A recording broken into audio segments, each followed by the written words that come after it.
بسم الله الرحمن الرحيم.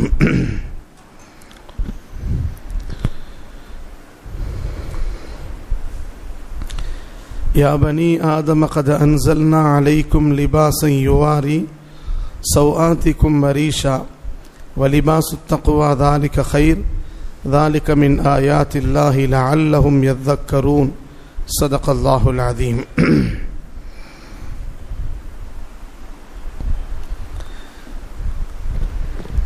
கண்ணியத்திற்குரிய அல்லாஹ்வின் நல்லடியார்களே,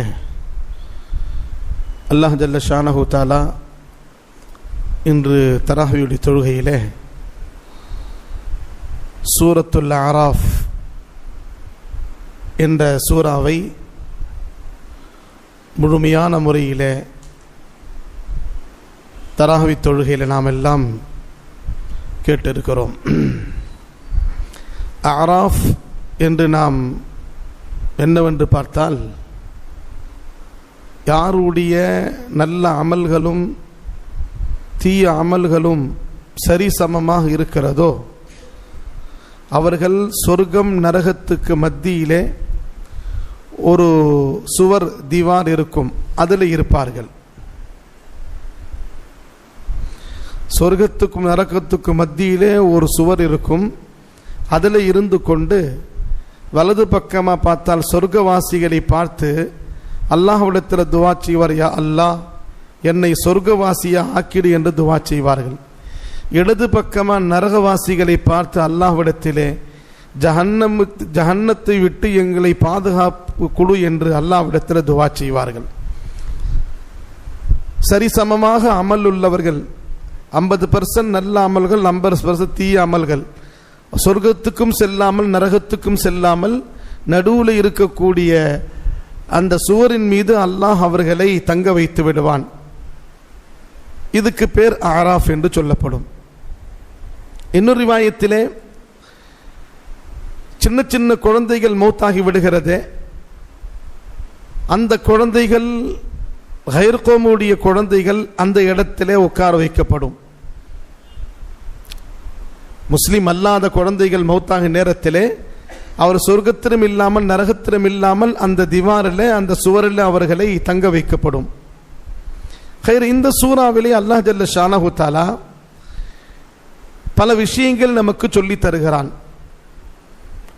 குறிப்பாக எடுத்துக்கொண்டால் ஹதரத் ஆதம் அலைஹிஸ்ஸலாம், ஹதரத் நூ அலைஹிஸ்ஸலாம், ஹதரத் ஷுஐப் அலைஹிஸ்ஸலாம், ஹதரத் சாலிஹ் அலைஹிஸ்ஸலாம், ஹதரத் ஊத் அலைஹிஸ்ஸலாம், ஹதரத் மூசா அலைஹிஸ்ஸலாம், இவர்களுடைய வாழ்க்கையில் நடந்த அந்தந்த காலத்தில் குறிப்பிட்ட சில நிகழ்ச்சிகளை அல்லாஹ் ஜல்ல ஷானஹு தஆலா ஒரு சஃபா ஒன்றரை சஃபா என்ற அடிப்படையிலே சொல்லி காட்டுகிறான். இந்த 6-7 நபிமார்களுடைய சம்பவத்தை சொல்லி நபிக்கு அல்லாஹ் ஆறுதல் படுத்துகிறான், தசல்லி கொடுக்குகிறான். நபி அவர்கள் ஆரம்பத்தில் மக்களுக்கு தாவத்துடைய வேலை செய்யும் பொழுது முழு மக்கத்து வாசிகளே நபிக்கு எதிரிகளாக ஆகிவிட்டார்கள். 1% 2% மக்கள் தான் இஸ்லாத்தை ஏற்றுக்கொண்டார்கள். அதிகமான எதிரிகளாக இருந்தார்கள். நபியுடைய தாவத்தை ஈமான் உழைப்பை எதிர்த்தார்கள். இப்ப இந்த நேரத்திலே அல்லாஹ் ஜல்ல ஷானஹு தஆலா நூ அலைஹிஸ்ஸலாமுடைய சம்பவத்தை சொல்லி நபி அவர்களுக்கு ஆறுதல் படுத்துகிறான். 950 வருஷம் தீனுக்கான உழைத்த நூ அலைஹிஸ்ஸலாம் அவர்களை கொண்டு ஏற்றுக்கொண்ட நபர்கள் 82 பேர். யா ரசூலல்லாஹ், அவர்கள் உழைத்த மாதிரி நீங்களும் உழையுங்கள். அவர்களுக்கு அல்லாஹ்வுடைய உதவி கிடைத்த மாதிரி உங்களுக்கும் அல்லாஹ்வுடைய உதவி கிடைக்கும்.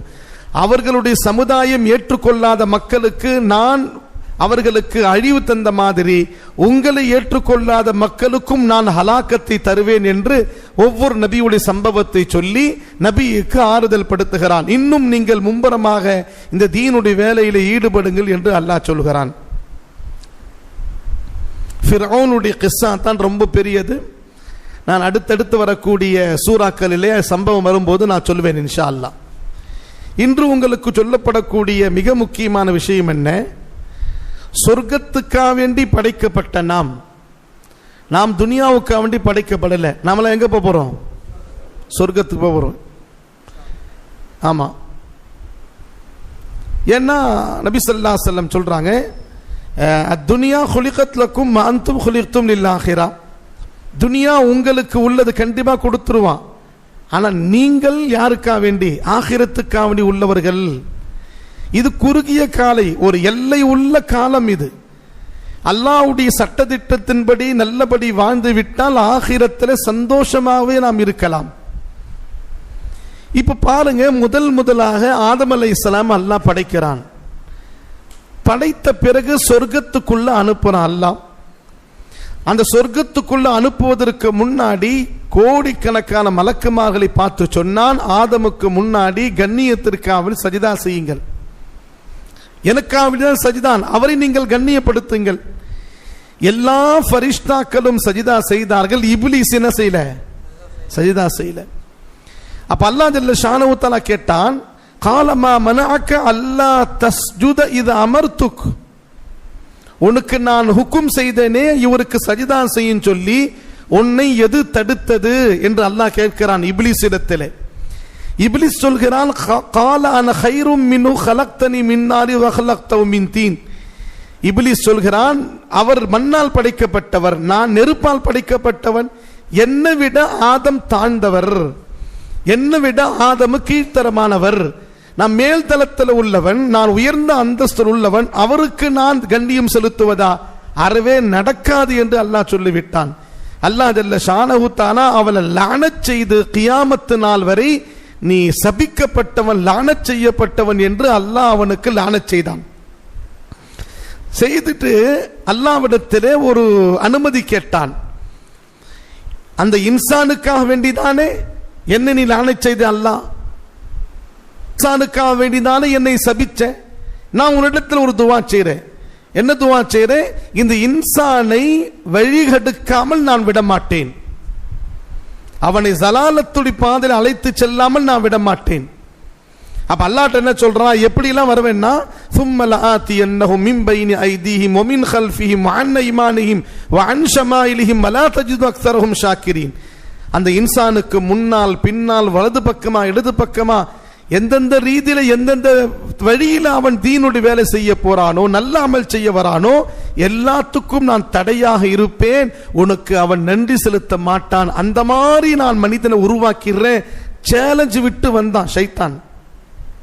அல்லாஹ் ஜல்ல ஷானஹு தஆலா சின்னுடைய நல்லடியார்களை நீ நெருங்கவே முடியாதுன்றான் அல்லாஹ். அப்போ இத்தனை பேர் நாம் தராவி தொழுது இருக்கிறோம் அப்படின்னு சொன்னா, ஷைத்தான் கொஞ்சம் நோம்பு திறந்த உடனே என்ன செய்யறான்? ஷைத்தான் இல்ல, எங்க இருக்கிறான்? எங்க இருக்கிறான் பாய்? கடல்ல இருக்கிறான். இதா தஹல ரமதான் ஃபுதிஹத் அபுவாபுல் ஜன்னதி வ குல்லிகத் அபுவாபுல் ஜஹன்னம் வசுல்சிலத் ஷயாத்தீன். ரமஜான் முதல் பிறை பார்த்த உடனே ஜன்னத்து கதவு திறந்துடுறான், நரகத்துடைய கதவு வந்து மூடிடுறான், ஷைத்தானை சங்கிலியால் கட்டி எங்க போட்டுறான்? அட சொல்லுங்களேன், ஜும்மா பயான் கேட்டு கடல்னு சொல்லியிருப்பீங்க நீங்க. நான் முதல் பயான்ல சொல்லிட்டேன். எல்லாம் இப்லீஸ், இப்லீஸுடைய பாய் பெஹன் பேரன் பேத்தி எல்லாம் எங்க இருக்குது? கடல்ல இருக்குது. அப்படி இருக்க மீறியும் எத்தனையோ பேர் தராவி தொழாம வெளியே சுத்திட்டு இருக்கிறாங்களே, தராவியுடைய எஹ்சாஸ் இல்லாமல் இருக்கிறாங்களே, தொழுகையின் பக்கம் வராமல் இருக்கிறாங்களே, எத்தனையோ பேர் நோன்பு வைக்காமல் இருக்கிறாங்களே. எப்படி ஹதரத் சைத்தானுடைய அந்த வழிகாட்டுதல் இல்லாம சுத்துறானே. அதுக்கு முஃபஸ்ஸிரீன் எழுதுறாங்க, 11 மாசம் உடம்புல ஷைத்தான் ஓடுனான் பாத்தீங்களா, அந்த அசராத் இருக்குது அவன்கிட்ட. 11 மாசம் கூட இருந்தாமல் ஷைத்தான் 11 महीना की सोहबत की बरकत से वो मस्जिद से दूर है. ஷைத்தான் என்னவோ எங்க இருக்கிறான்? கடல்ல இருக்கிறான். ஆனா ஷைத்தான் கூடவே இருந்த காரணத்தினால, அவனுடைய சகவாசத்தினால எத்தனையோ பேர் தராவி தொழாமல் வெளியே இருக்கிறார்கள். இப்ப இந்த இப்லீஸ் அல்லாஹ்விடத்தில் வாக்குவாதம் செய்து விட்டு வந்தா, சேலஞ்ச் விட்டு வந்தா, உன்னுடைய அடியாரை நான் வழிகெடுப்பேன். ஆனா அல்லாஹ் சொன்னா, என்னுடைய நல்லடியார்கள் நீ நெருங்க முடியாது என்று சொல்லிவிட்டான்.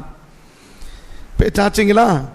ஆதம் அலைஹிஸ்ஸலாம் படைத்த பிறகு சொர்க்கத்தை அனுப்பினான். சொர்க்கத்துக்குள்ள போறார். எல்லா நியமத்துகளும் இருக்குது, எல்லா நியமத்தும் இருக்குது.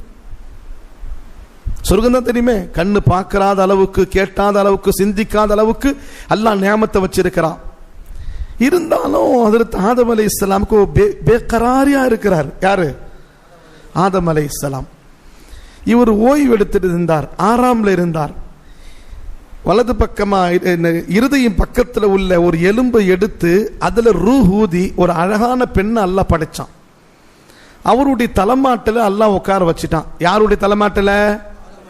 வெரி குட், உட்கார வச்சுட்டான். இது முக்கியமான நல்லா கவனிக்கிறீங்க நீங்க. இதை ஜாக்கி ஹேர் ஐஸ்மெண்ட். இப்போ இவர் கண் விழித்து பார்க்கிறார். யாரு? ஆதம் அலைஹிஸ்ஸலாம். பார்த்த உடனே ஆதம் அலைஹிஸ்ஸலாம் கேட்கிறாங்க, மன் அந்தி, நீ யார்? சொர்க்கத்தில் உன்னை பார்க்கவே இல்லையே. பயந்து கேட்கிறார். அப்ப ஹதரத் அந்த பெண் சொன்னாங்க, அன ஹவ்வா, நான் உயிருள்ள பொருள், என்ன ரப்பு படைத்தான், உன் எலும்பிலிருந்து படைத்தான், உன் விலா எலும்பிலிருந்து படைத்தான், உன்னை ஏன் படைச்சா அல்லாஹ்? ஹவ்வா சொல்றாங்க, லிதஸ்குன் இலைஹா, நீ நிம்மதியா இருப்பதற்கு. யார் நிம்மதியா இருப்பதற்கு? இது அவருக்கு மட்டும் இல்லை, நமக்கெல்லாம் சேர்த்தான். ஆதம் அலைஹிஸ்ஸலாம் நிம்மதி இல்லை, நமக்கும் நிம்மதி தான். நீங்கள் ஆண்களாகிய நீங்கள் நிம்மதியா இருப்பதற்கு ரப்பு என்ன படைத்தான்? அப்போ ரிவாயத்தில் வருது. அப்ப உடனே ஆதம் அலைஹிஸ்ஸலாத்து வஸ்ஸலாம் அப்படின்னு ரொம்ப சந்தோஷம் தான். நாம் கணவன் மனைவியா இருக்கலாம். அல்லாஹ் சொன்னான், உங்களுக்கு நிக்கா நடக்க வேண்டியது இருக்கிறது. அல்லாஹ் அவர்களுக்கு நிக்கா செய்ய வைத்தான். அந்த பெண் உனக்கு வேண்டும் என்று சொன்னா அந்த பெண்ணுக்கு நீ மஹர் கொடுக்க வேண்டும். சொர்க்கத்தில் மஹர் கொடுக்க சொல்றான் அல்லாஹ். இங்க எல்லாம் வாங்கிக்கிறான், எல்லாத்தையும் ஜஹீஸ்ல. மஹர் கொடுக்கும் போது கஷ்டப்படுறான். அவன் வாங்கக்கூடிய சொத்துக்கு, அவன் வாங்கக்கூடிய ஜஹீஸ் இருக்கிறது பல லட்சம். ஆனா இவன் கொடுக்கக்கூடிய மஹர் 4 கிராம், இவன் கொடுக்கக்கூடிய மஹர் 8 கிராம், அதிகமா போனா 16 கிராம். ஆனா அவன் வாங்கக்கூடிய ஜஹீஸுடைய பணம் பல லட்சத்துக்கு சொந்தமானது. மேரா ஹாஸ் ஏச் ஹோங்க ஹதரத், இவங்க ஒரு ஆம்பளை, இந்த ஆம்பளைக்கு இவ்வளவுதான் முடியுது. உங்க வீட்டு தேடி வரக்கூடிய பெண்ணு, அந்த பெண்ணை திருமணம் முடிக்க அந்த பெண்ணுடைய தகப்பனார் 20 வருட காலங்களாக உழைத்து சேகரித்து சம்பாதித்து வைத்து பல லட்சங்கள் செலவு செய்து அது ஜஹீஸ் பொருளாக தன்னுடைய கணவன் வீட்டுக்கு பெண்ணை அனுப்புறான்னு சொன்னால் அது எவ்வளவு பெரிய தியாகம்.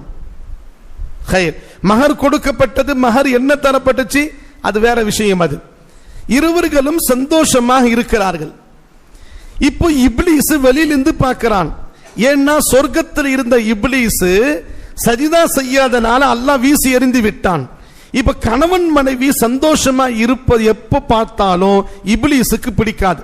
2 பேர் பார்த்தா பிடிக்காதுங்க. மதரசா பையனை பார்த்தாலும் இப்லீஸுக்கு பிடிக்காது.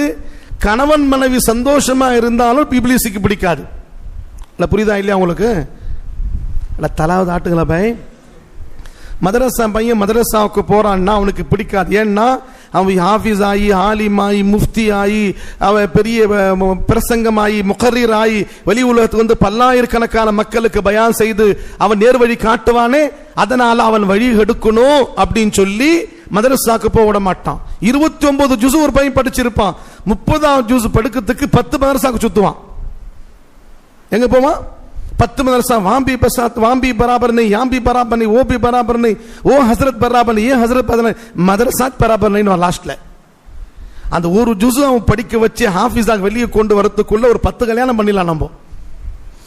அவன் செய்யல, கடைசி நேரத்தை அந்த இப்லீஸ் செய்யற வேலை இது. 7 ஜும்ஸா 7 படிச்சிருப்பாங்க பிள்ளைங்க. 7வது ஜும்ரா கடைசி ஃபைனல் இயர் படிக்கும் போது ஆலிமு ஷைத்தான் சும்மா விட மாட்டான். உங்க அப்பா கஷ்டப்படுறாரு, உங்க அம்மா கஷ்டப்படுறாங்க, இன்னும் நீ வாடகை வீட்டில் இருக்கிற, நீ விட்டுட்டு வாப்பா. எத்தனை பேர் போய் இருக்கிறாங்க படிப்பை விட்டுட்டு?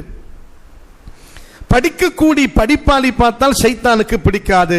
2வது கணவன் மனைவி சந்தோஷமா இருப்பதை பார்த்தாலே ஷைத்தானுக்கு பிடிக்காது, இப்லீஸுக்கு பிடிக்காது. இப்போ ஹதரத் ஹவ்வாவும் ஆதமும் சொர்க்கத்துக்குள்ள சந்தோஷமா இருப்பதை பார்த்த இப்லீஸ் ஏதாவது செய்யணும் பிளானிங் பண்ணான். ஆதம் அலைஹிஸ்ஸலாத்து வஸ்ஸலாம் உள்ள அனுப்பும் போது அல்லாஹ் சொன்னா, வலா தக்ரபா ஹாதிஹி ஷஜரத ஃபதகூனா மினல் ஸாலிமீன், இந்த மரத்தின் பக்கம் நெருங்காதப்பா, அது மரத்தின் பக்கமே நெருங்காது, அதில் உள்ள ஏதாவது உணவு நீ சாப்பிட்ட, பழம் சாப்பிட்ட, நீ அநியாயம் செய்தவன ஆகிவிடுவாய் என்று சொல்லி அனுப்பினான். இப்போ ஆதம் அலைஹிஸ்ஸலாம் பயந்து என்ன செய்தார்? அந்த மரத்தின் பக்கமே போல. இப்ப ஆதம் அலைஹிஸ்ஸலாம் எவ்வளவு வஸ்வசா போட்டும் இப்லீஸ் ஆதம் அலைஹிஸ்ஸலாம் கேட்கிற மாதிரி இல்ல. இப்ப நேரா அம்மாட்ட வந்தான். தேக்கோ ஓ ஜபர்தஸ்த் தரக்து, ஓ என்ன சொன்னா தெரியுங்களா? நீ அந்த மரத்துடைய பழத்தை நீங்க 2 பேரும் சாப்பிட்டேன்னா நீங்க 2 பேரும் மலக்காக மாறி விடுவீங்க, அது அல்லாஹ்க்கு பிடிக்கல. யார் சொல்றா இத? இப்லீஸ் சொல்றான், நீங்க 2 பேரும் மலக்க மாறிடுவீங்க, ஆதம் செய்ய மாட்டாரு, நீ ஆதம தஷ்கீல் செய்து 2 பேரும் போய் சாப்பிடுங்கன்னா. இன்னி லகுமா வகாஸமஹுமா இன்னி லகுமா லமினன் நாஸிஹீன், சத்தியமா சொல்றேன் உங்களுக்கு, நானு உங்களுக்கு உபதேசம் செய்யறேன், ஆதம் அவ்வாவே அந்த மலத்தை அந்த மரத்துள்ள பழத்தை சாப்பிட்டீங்க, நீங்க மலக்கு. ஆனா அல்லாஹ் என்ன சொல்றான், அந்த மரத்தின் பக்கம் நீ போனே நீ அநியாயம் செய்தன் ஆகி விடுவாய். பாருங்க, முதலா ஆதம் அலைஹிஸ்ஸலாம் இடத்துல ஹவ்வா அலைஹிஸ்ஸலாம் தஷ்கீல் செய்து, என்ன செய்து, என்னதான் இருந்தாலும் அம்மா பேச்சு தானே கேட்கணும். அட சொல்லுங்களேன், எந்த மாதிரி தஷ்கீல் செய்திருப்பாங்க பாருங்க. அவங்க தஷ்கீல் செய்து மரத்துக்கிட்ட போய் பழத்தை சாப்பிட்டாங்க. சாப்பிட்ட உடனே உடம்புல உள்ள துணி எல்லாம் கீழே விழுந்து விட்டது. ஆடை அணிந்திருந்த ஆடை எல்லாம் கீழே விழுந்த உடனே நங்காவாக அம்மனமா ஆன பிறகு ஓடுறாங்க, இலையில போய் ஒளிந்து கொள்கிறார்கள். அவர்களுக்கு சிறுநீர் கழிக்கக்கூடிய தகாதா ஏற்பட்டது, மலம் கழிக்கக்கூடிய தகாதா ஏற்பட்டது, தேவை ஏற்பட்டது. சொர்க்கத்தில் சிறுநீரும் வராது, மலம் ஜலம் இருக்காது. ஒரு மனிதன் சொர்க்கத்து உணவு சாப்பிட்டால் ஏப்பம் வரும், ஏப்பத்தின் மூலமாக எல்லாம் ஜீரணமாகிவிடும். வேர்வை வரும், வேர்வையின் மூலமாக அல்லாஹ் கஸ்தூரியுடைய வாசனை ஏற்படுத்தி விடுவான். மலம் ஜலம் உடைய இடம் சொர்க்கம் அல்ல, மலம் ஜலம் கழிக்கக்கூடிய இடம் இது உலகம் என்று அல்லாஹ் 2 பேரும் கீழே இறக்கிட்டான். அப்ப இந்த பூமி என்ன எதுக்கு எல்லாம் யூஸ் பண்ண சொல்றான்? மலம் ஜலம் கழிக்கக்கூடிய இடம் இது, டாய்லெட்ன்றான் இது. அல்லாஹ் அக்பர், அல்லாஹ் அக்பர். கண்ணியமானவர்களே, இப்ப பாருங்க, எழுதிவிட்டு இந்த ஆயத்தை வச்சு முஃபஸ்ஸிரீன்கள் என்ன எழுதுறாங்க, ஷைத்தான் முதலாக ஒரு மனிதனை வழிகெடுப்பதற்கு யூஸ் பண்ணக்கூடிய புழங்கக்கூடிய ஒரு ஆயுதம் கப்படா, துணிதான். எதுங்க? ஒரு மனிதனுடைய உடம்புல உள்ள துணி கொஞ்சம் கொஞ்சமாக எடுத்து விட்டாலே வெட்க கெட்டவனாக மனிதன் மாறிவிடுகிறான். ஹதீஸ்ல வருகிறது, இதா ஃபாத்தகல் ஹயா ஃபஃஅல் மா ஷி'த, உனக்கு வெட்கம் போய்விட்டால் நீ எதுவென்னாலும் செய் என்பதாக ஹதீஸ்ல வருகிறது. ஒரு மனிதனுக்கு வெட்கமே இல்லை, ஹயாவே இல்லாத பட்சத்தில் அவன் உடம்புக்கு மூடி இருந்தால் என்ன, திறந்து இருந்தால் என்ன? இப்ப முதலா ஆதம் அலைஹிஸ்ஸலாமின் மீது அவன் கை வைத்தது, அவருடைய உடம்புல உள்ள அந்த ஆடையை துணி கழட்ட வேண்டும், துணி கழட்டி விட்டான். உடனே அல்லாஹ் துனியாவிலே அனுப்பிவிட்டான். அதைதான் அல்லாஹ் ஜல்ல ஷானஹு தஆலா சொல்கிறான், யா பனி ஆதம, ஓ ஆதமுடைய மக்களை, இன்சான்களே, கத் அன்ஸல்னா அலைக்கும் லிபாஸரி சௌஆத்திக்கும் மரீஷா. 3 விதமான ஆடை பத்தி அல்லாஹ் இந்த ஆயத்துல சொல்லி காட்டுகிறான். எத்தனை விதமான ஆடை? ஆடைகள், துணி என்பது 3 விதமாக இருக்கிறது. ஒன்று உடம்பை மறைக்கக்கூடியது, ஆண்களா இருக்கட்டும் பெண்களா இருக்கட்டும், உடம்பு முழுவதும் மறைக்க வேண்டும். அந்த உடம்பு மறைப்பதின் மூலமாக வெயில் காலத்தில் சூட்டை பாதுகாக்குகிறது, குளிர்காலத்தில் குளிரை தாங்கிக் கொள்கிறது, நம்முடைய மர்மஸ்தானத்தை மறைத்துக் கொள்கிறது, நம்முடைய மானத்தை பாதுகாக்குகிறது. ஒரு மனிதன், தமிழ்ல சொல்வாங்க, ஆள் பாதி ஆடை பாதி, கேள்விப்பட்டுக்கிறோமா? இன்சான் ஆதா கப்படா ஆதா. மனிதன் அம்மனமா இருக்கு. உதாரணமா குழந்தை பிறந்த உடனே அம்மனமா பிறக்கிறது, நங்கமா பிறக்கிறது. கொஞ்ச நேரத்தில் குழந்தை உடம்புல எல்லாத்தையும் தொடச்சு கிடிச்ச பிறகு ஒரு துணி போடுவாங்க. அப்புறமா ஃபேமிலி எல்லாம் வந்த பிறகு ஒவ்வொரு துணி உடம்புல போட போட அந்த குழந்தை அழகா இருக்குதா இல்லையா? அப்ப பாருங்க, அல்லாஹ் ஜல்ல ஷானஹு முதலாக நமக்கு ஆடை தந்திருப்பது நம்முடைய மானத்தை மறைப்பதற்காக வேண்டி. எதை மறைப்பதற்காக வேண்டி? மானத்தை மறைப்பதற்காக வேண்டி. இப்ப பாருங்களேன், நபி ஸல்லல்லாஹு அலைஹி வஸல்லம் காலத்திலிருந்து இன்று வரை இன்னைக்கு உள்ள காலத்தில் நம்முடைய முஸ்லிம் பெண்கள், நம்முடைய முஸ்லிம் ஆண்கள், வாலிபர்களுடைய ஆடை எப்படி இருக்கிறது? நபி ஸல்லல்லாஹு அலைஹி வஸல்லம் சொன்னாங்க, உடல் தெரிகிற மாதிரி ஆடை விடுத்தினால், உடல் தெரிகிற மாதிரி உள்ள உடம்புல உள்ள உறுப்புகள் வெளியே தெரிகின்றபடி ஆடைகள் உடுத்தினால் அந்த பெண்ணோ நரகவாதி. நபி ஸல்லல்லாஹு அலைஹி வஸல்லம் சொன்னாங்க, பெண்கள் மெலிசான உடல் தெரிகிற மாதிரி ஆடைகளை உடுத்தக்கூடாது. அது எவ்வளவு தான் டிசைன் உள்ளதாக இருந்தாலும். நம்மள பாருங்க, ஒரு வல்ல ஜிப்பா வல்ல லிங்கி அதிகம் போனா நம்மளுக்கு ஓரமா வச்சிடறான் கடையில. ஒரு 4-5 ரோல் தான் இருக்குதாங்க. பெண்களுக்கு தான் ஃபுல்லா துணி வச்சிருக்கிறான் இல்லையா? அதுவும் லேட்டஸ்டா 2024 எத்தனை படம் ரிலீஸ் ஆயிருக்குதோ அந்த ஹீரோயின் என்னென்ன படம் போடுறாங்களோ அந்த படத்துடைய ஆடை காட்டுறாங்க. நான் ஒரு கடைக்கு துணி வாங்க போனேன். அந்த துணி வாங்க போகும்போது ஒரு துணி, ஒரு நல்ல துணியா காட்டுப்ப பெண்களுக்குன்னு சொல்றான். ஒரு புதுசா ஒரு பேர் ஒன்று சொன்னாவன். நான் அந்த பேர் உங்கள்கிட்ட சொன்னா ஹசரத் பி ஜேக்கர் ஆயினி சொல்லிவிடுவேன். நான் அதை சொல்ல மாட்டேன், அதுதான் கொடுப்பேன் அப்படின்ட்டு நான் என்ன சொன்னேன், அந்த துணிக்கு அந்த பேர் நினைச்சுக்கிட்டேன். நான் அது அங்க பக்கத்தில் 2 பேர் புர்கா போட்டு இருந்தாங்க. நான் கேட்டு 2 பொம்பளை சிரிக்கிறாங்க. என்ன சிரிக்கிறேன்னா ஹசரத்துக்கு போய் மாலும் கேறையே அப்படின்ட்டு. அப்புறமா அந்த கடைக்காரன் கேட்ட, என்னப்பா 2 பொம்பளை சிரிக்கிறாங்களே என்னன்னா, இல்ல ஹசரத் லேட்டஸ்ட் ஒரு ஹீரோனு போடக்கூடிய துணி இது பேர் அந்த பேரை வச்சு தக்கிறாங்க அப்படின்னு சொல்லி.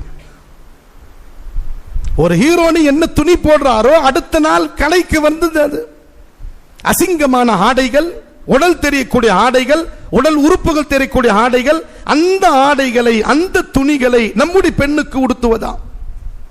அதற்கு ஃபாத்திமாவை பற்றி ரிவாயத்தில் வருகிறது. ஃபாத்திமா ரலியல்லாஹு அன்ஹா புர்கா துணி அணிந்து கொண்டு புர்கா அணிந்து தெருவுல போனாங்கன்னா ஹஜ்ரத் அலி ஹஜ்ரத் ரசூலுல்லாஹி ஸல்லல்லாஹு அலைஹி வஸல்லம் 2 பேரும் மஸ்ஜித் நபவியில இருக்கிறாங்க. ஒரு புர்கா அணிந்து கொண்டு போறாங்க. அலியே அந்த பெண்ணு போறாங்களே, அவங்களுக்கு எத்தனை வயசு இருக்கும் சொல்லுங்க பார்க்கலாம். எத்தனை வயசு இருக்கு சொல்லுங்க பார்க்கலாம். நபி ஸல்லல்லாஹு அலைஹி வஸல்லம் சொல்றாங்க, அலி ரலியல்லாஹு சொல்றாங்க, யா ரசூலல்லாஹ் இன்னும் ஒரு 60-70 வயசு இருக்கும். நபி ஸல்லல்லாஹு அலைஹி வஸல்லம் சொன்னாங்க, இல்ல அவங்களுக்கு 90 வயசு இருக்கும். சரி அந்த பெண் எங்க போறாங்க பாருங்கன்னாங்க. பார்த்தா அலி ரலியல்லாஹு வீட்டுக்கு போறாங்க.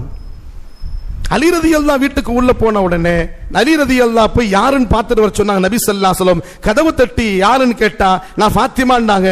நான் உள்ள வரலாமா, மெஹமான் வந்திருக்கிறாங்களே. எந்த மெஹமான் இல்ல, வாங்க உள்ளன்னாங்க.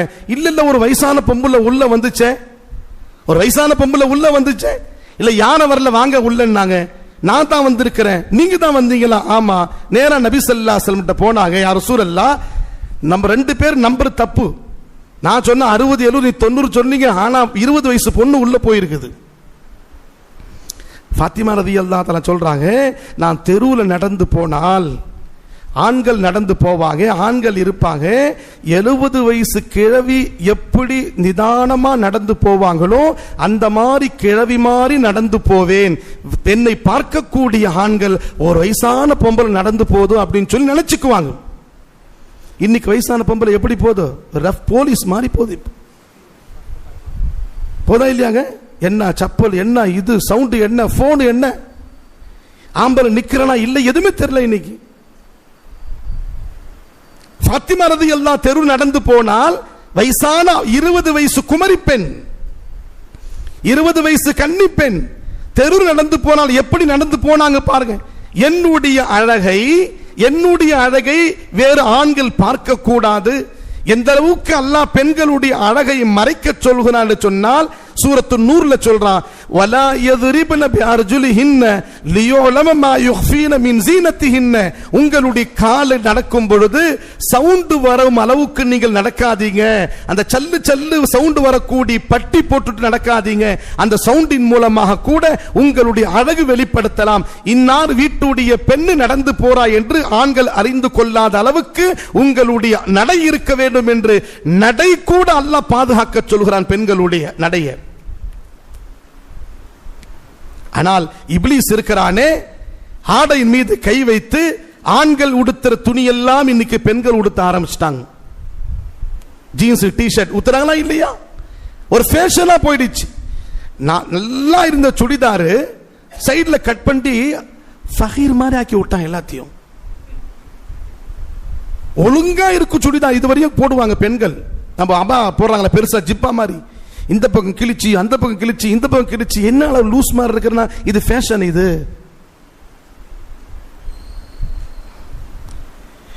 கடையில போய் பெண்களுக்கு ஒரு துணி பார்த்தோம் அப்படின்னு நல்ல துணியே கிடைக்க மாட்டேங்குது. சரி பழைய காலத்துல துணி பெருசா பார்த்தா அது 400 ரூபாய் இருக்குது. கிழிச்சு போன துணி கேட்டா 2000 ரூபாய் கேட்கறான். அன்பானவர்களே, அல்லாஹ் நமக்கு ஆடை தந்திருப்பது நம்முடைய உடலை மறைப்பதற்காக வேண்டி, மானத்தை மறைப்பதற்காக வேண்டி. இரண்டாவது ஆடை பற்றி சொல்கிறான், வரீஷா, அலங்காரத்துக்காக வேண்டி, ஜீனத்துக்காக வேண்டி, அழகுக்காக வேண்டி. அழகுக்காக வேண்டி ஆடை உடுத்துவது தப்பு இல்லை. நல்ல ஆடை, தரமான ஆடை, குவாலிட்டியான துணி உடுத்தலாம். பெண்களும் உடுத்தலாம், ஆண்களும் உடுத்தலாம். உடல் மறைக்க வேண்டும். பெண்கள் நல்ல உயர்தரமான ஆடை உடுத்தலாம். அந்த அழகை தன்னுடைய கணவனுக்கு மட்டும்தான் காட்ட வேண்டும், தன்னுடைய தகப்பனாருக்கு காட்டலாம். அல்லாஹ் ஒரு பட்டியலை சொல்கிறான் சூரத்து நூர்ல. நல்ல ஆடை உடுத்து இருக்கிறாங்க, அந்த அழகை யார் பார்க்கல? கணவனுக்கு காட்ட வேண்டும். நபி ஸல்லல்லாஹு அலைஹி வஸல்லம் அதாவது என்ன, நபி ஸல்லல்லாஹு அலைஹி வஸல்லம் பேரன் ஹஜ்ரத் ஹஸன் அவர்கள் சொல்வாங்க, ஒவ்வொரு நாள் தொழுகைக்கு வரும்போதெல்லாம் நல்ல துணி உடுத்தி கொண்டு அருமையான அத்தர் பூசிக்கொண்டு மஸ்ஜிதுக்குள்ள வருவாங்க. ஏன்னா அல்லாஹ் குர்ஆன் ஷரீஃப்ல சொல்றான், குது இந்த என்னது ஆயத்து, ஜீனத்தின் குது ஜீனத்தக்கும் இந்த குல்லி மஸ்ஜிதின். ஒவ்வொரு எப்பெல்லாம் நீங்கள் மஸ்ஜிதுக்குள்ள வருவீங்களோ அலங்காரமாக, சீனத்தாக, அழகாக வாருங்கள். சுபு நமாஸ்ல பார்க்கிறோம், ஒரு தோராயமா தூங்கிட்டே வராங்க. எல்லாம் என்ன லுங்கி கட்டு வரான்னு தெரியல. நைட்டு லுங்கி தூக்கி விசிறி அடிங்க. அல்லாஹ்வுடைய தர்பாருக்கு வரீங்க நீங்க. அல்லாஹ்வுடைய தர்பார்ல அல்லாஹ்வுக்கு முன்னாடி நிக்க போனோம், எப்படி வரணும்? நைட்டு பேண்ட், நைட்டு லுங்கி மஸ்ஜிதுக்குள்ள வரக்கூடாது. நல்ல ஆடை உடுத்துக்கொண்டு அத்தர் பூசிக்கொண்டு மஸ்ஜிதுக்குள்ள வாங்க.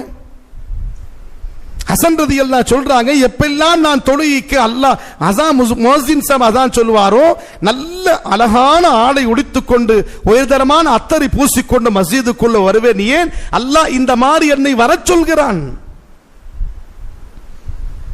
நம்ம நல்ல ஆடை எங்க உடுத்துறோம்?